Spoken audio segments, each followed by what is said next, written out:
Hello, everybody. This is Young Motivators, and welcome to Young Motivators Relationship Panel. This is good. All right, this is gonna be a good day. But before we get into the main topic that we have today, why don't we introduce each other first? Yeah, take a moment to introduce one another. Yes. Hi, I'm Kait. Where are you from, Kate? I'm from Australia. Yeah. Aussie. Okay. Yeah. Good. Okay. Hi everyone, I'm Sibu from Zimbabwe. Yeah, currently residing in South Korea. That's beautiful. You guys, you know us. There's no need to introduce you. Oh, you want to say something? No matter how famous you can be, you need to introduce yourself. Anyway, my name is Godspar. I live in Korea. I've been here for 7 years, and I'm from Nigeria, and I'm really We don't hold that against you. I'm an amazing person. Well, it's good to have everybody. Welcome, ladies. It's good to have you. Wow, this is beautiful. Look at that. Oh yeah. I'm just a special guest. So this is the new project or new segment that we'll be doing, from now onward, and it's about relationship. Because we are all young, we are singles, right? As far are we? You All right. ask people. Single means you're not married. Yeah, don't just All right. summarize. I mean, ask them. Okay, JP, are you single? Yes. Why do you have to think about that? I'm sure because you asked me. I was expecting to ask people, Okay. And yes, and you? Well, I'm not necessarily single. I'm in a relationship. Okay. Yeah, but I'm not yet married. Looking So you're forward single. to getting married. Okay. I'm single. All right. This is good. So it's good. We're gonna have a really real talk today, a deep conversation, and we are all Christians. We believe in God, and we're gonna talk about relationship in Christian perspective. So we're just gonna share ideas and share our thoughts and everything that we have in our mind, because this is kind of like sensitive topic in our generation. Like most of time, people, they're not really talking about this inside the church. And as a Christian young people who are single, sometimes we don't even know, like what to do once we're in a relationship and what kind of things we have to do. And there's so much lies, in I the just saw a world. GP site just So there's so many, let's say, so many teachings are going on out there. Right now, if you go on YouTube, you would see so many things, so many opinions about relationship and about dating. But when it comes to Christian perspective in church, there is really nothing about it. It's as if we are avoiding to talk about that. Huh? It's a sensitive topic, Sensitive. and sometimes some people don't say anything because they just don't have anything to say about it. Oh, okay. All right. Oh, sometimes they want to Maybe hide. they don't want to say something about it as well. Maybe there's not enough. I don't think there's enough information about it as a Christian, in a Christian perspective as well, to be able to approach that topic. That's beautiful. So are you guys ready to jump into the question? Or just read the question and we just share our ideas? But one thing, we're going to be honest today, and you're going to share. It's a real talk, so we're going to be honest because we believe that this video will help a lot of people out there. And as well, ourselves as well. So yeah, we're just going to jump into that. So the question. The question says, it's according to the study that was found on the internet. One American study shows that 68% of single Christians between the age of 18 and 30, that including GP, are having sex. These are singles. So, and our sister Katie, she did a little bit more research about this. You have something to share about this, So I actually found so this is an American study. So 68% of Christian singles within the church are having sex, and basically, so I found, I researched more about this because I was like, that's a crazy statistic. I actually found that one. I wanted to make a point of that one because that's the most recent. But the ones that I did find, most of them were around 80%. 80%. Yeah. Dang. Of Christians single Christians living within the church. In the church, yeah. A lot of people are just out there. Wow. I had no idea. Did you guys know? I didn't know. I'm actually surprised. Yeah, I was very shocked by this statistic. I don't trust people, but I'm still shocked. You know, for me, like the culture that we are coming from, it's rare, you know, to see things like that. But right now where we are, it's kind of common. I mean, it's something that I've been seeing all the time. So, but 80%, that's crazy. That's like only the pastors. Only the pastors are not. Only the leaders are not doing anything. Everybody. Us and worship leaders. The scary thing is, I wonder what percentage of that is leaders within the church as well. Wow. I wonder what percentage of that is actually. GP, you're a leader too in the church, right? All right. So we jump to the very first question, which says, what are your thoughts on these statistics? Sibu, what do you think? What are your thoughts on these statistics? I mean, that's really disappointing.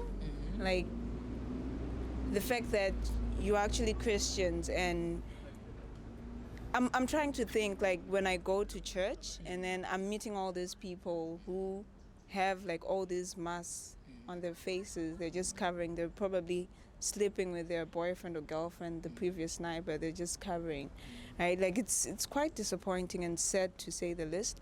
And you know, like, from meeting a lot of friends and just a lot of people, there's this one excuse I hear a lot from people, like Christians in general. They give this excuse like, I need to experience, I need to know how my partner is going to be so that I prepare for marriage. So, like, if we are not compatible, then, like, we are not compatible in bed, then this is not going to be Not compatible in bed. Yeah. What do you mean? Can you clarify that? Like, if we cannot manage to please ourselves, like, in terms of having sex, then, the physical, then it means that we might end up in divorce. So I need to experience the sexual part first before I get married to that person. So I actually get a lot of asks from non-Christian people. That's like the one thing, because, you know, it opens up a lot of topic, and that's like the one thing that non-Christian people will ask me, like, about, oh, so you don't have, you know, you're a Christian, you don't have sex before marriage. And it's like, yeah, they're like, that is the thing that they say. Like, what about if they're not compatible after you get married? Like, and it's like, is that a problem? But what is this mindset that the world thinks that you have to know before marriage? Why is that so important, I guess? And like, why is it? But why is it a thing to be worried about? I don't understand why. Before, like, as Christian, we have sex after marriage, right? Yeah. Why is it now an issue to do it before marriage? Like, why is it now something that people ask? I think that's the kind of question that GP has to answer.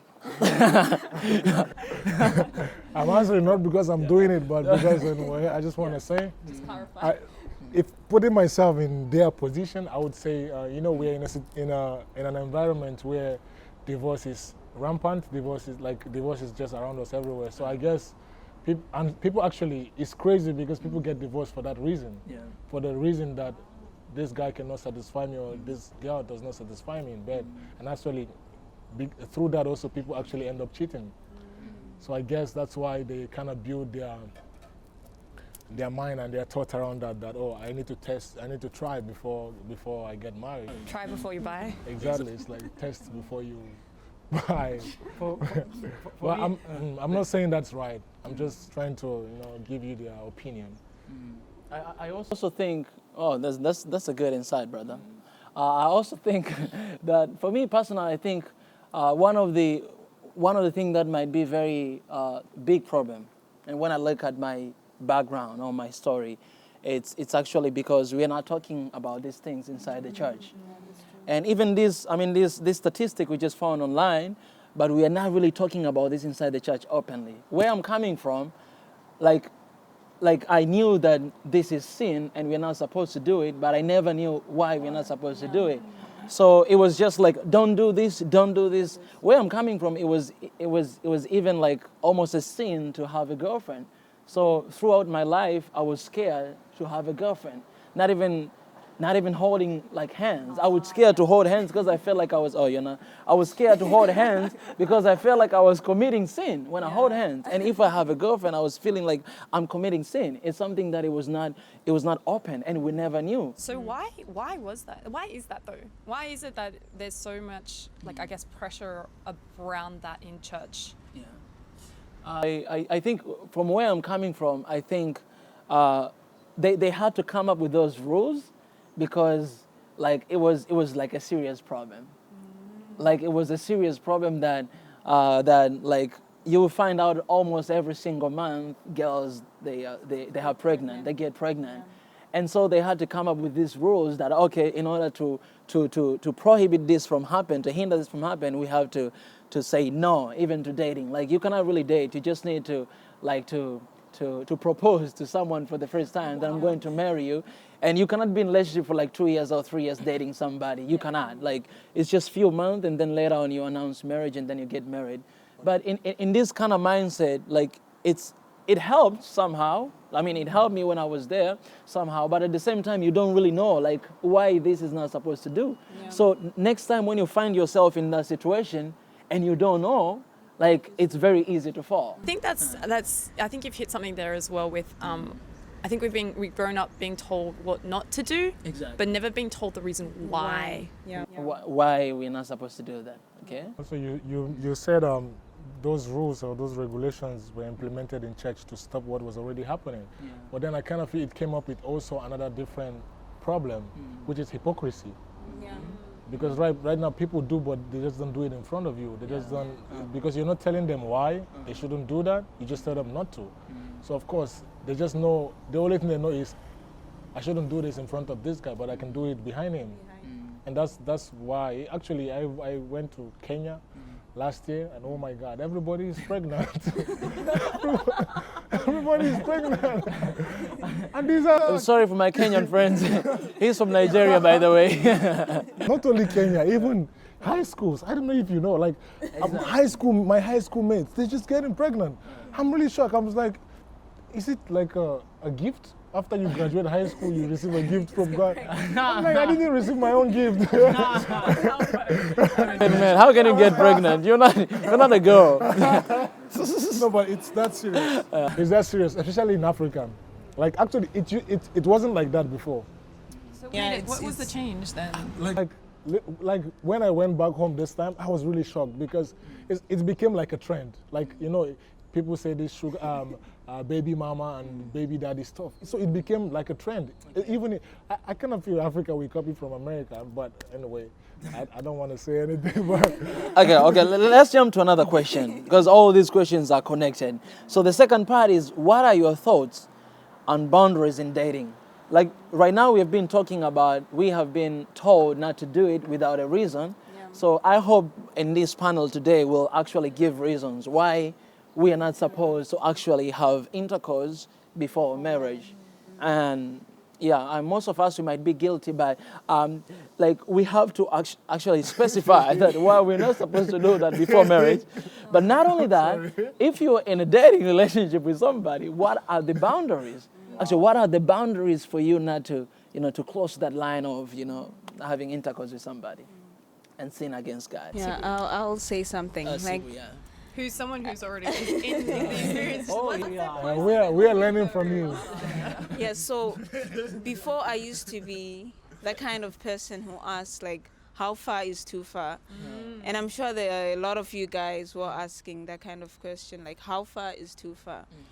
But then I realized it's not a matter of asking how far is too far, because when you start asking that, you're already starting to tolerate the idea of being sexually active, not necessarily having sex, but you're already starting to tolerate, like, okay, I can how far you can stretch the yeah, line. so it's like, okay, I can hug my boyfriend tightly, I can kiss my boyfriend, but I won't go beyond.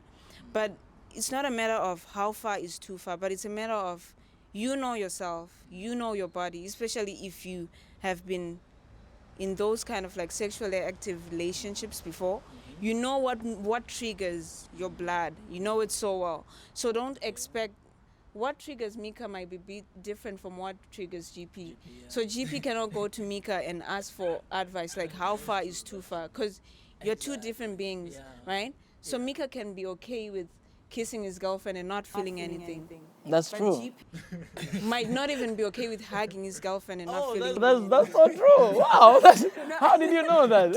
How did you know that? They even handshake. Yeah, so don't try to get that kind of advice like how far is too far, but know yourself.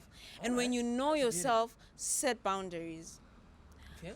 I know that if I kiss my boyfriend so deep, I'm going to feel something, right? That's you right now. Yeah. You're talking about you. Yes. All right. Okay. So I won't even begin kissing him to even start with, because I know that It will lead. next time is going to be slightly deep. So it's like the boundary is even way before like the limitation. You get it? If you say that it's hugging, okay, well, hugging is kind of too much. But then like if you say that kissing will make you feel something, like kissing deeply, like French kissing makes you feel, it makes you feel. But like just this is okay. Then I would say I won't even do this, like just the smooch, because if I set this boundary, then it's like far from the main boundary. So there's nowhere I can ever reach there. Yeah, so stop this whole thing of how far is too far, but study your own body and try to set a boundary that's like way before. So I have a question about that. What if I never dated before?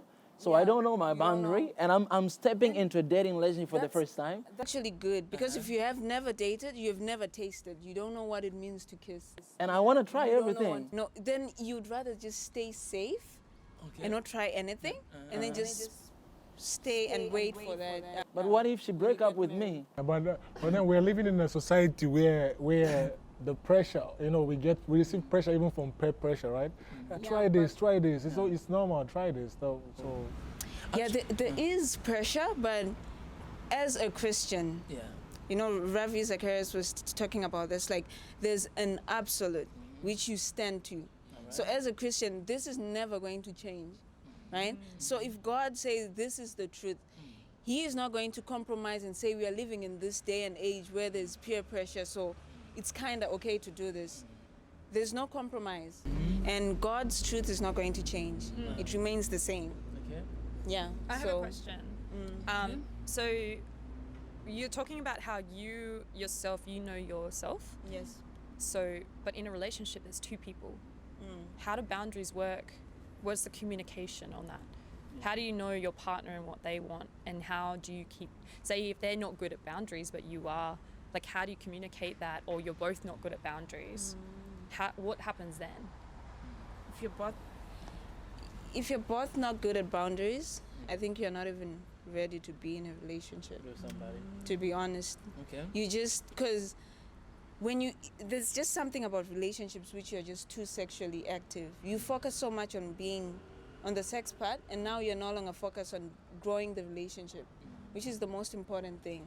So I think if you are at such a point where you cannot set strict boundaries, you date with the intention of getting married, right? So if you cannot do something as simple as, okay, I set this boundary and I'm strict about it, then I don't think you're even ready to be in a relationship to begin with. And if it's okay, a partner is struggling with boundaries, I think you can help each other, especially guys. Guys really struggle a lot. And I believe us as ladies, we should also help. Like, don't allow him to touch you too much. Like, your boundaries are set. You don't have to. Okay, yes. But here's my problem with this. Girls want to feel wanted. If guys won't set the boundaries, and it takes a strong woman, I think, to be able to set the boundaries. But if girls want to feel wanted, they're going to let, a lot of the time what you see happen is that girls let the guys go too far. So to me, I think it's two sides. What do you think? Like for you guys, what do you think the bound? Like where is your responsibility? Can you tell me what are your thoughts? My brother. Do you even have boundaries? Are you even responsible? why are you attacking me, man? Stop attacking me.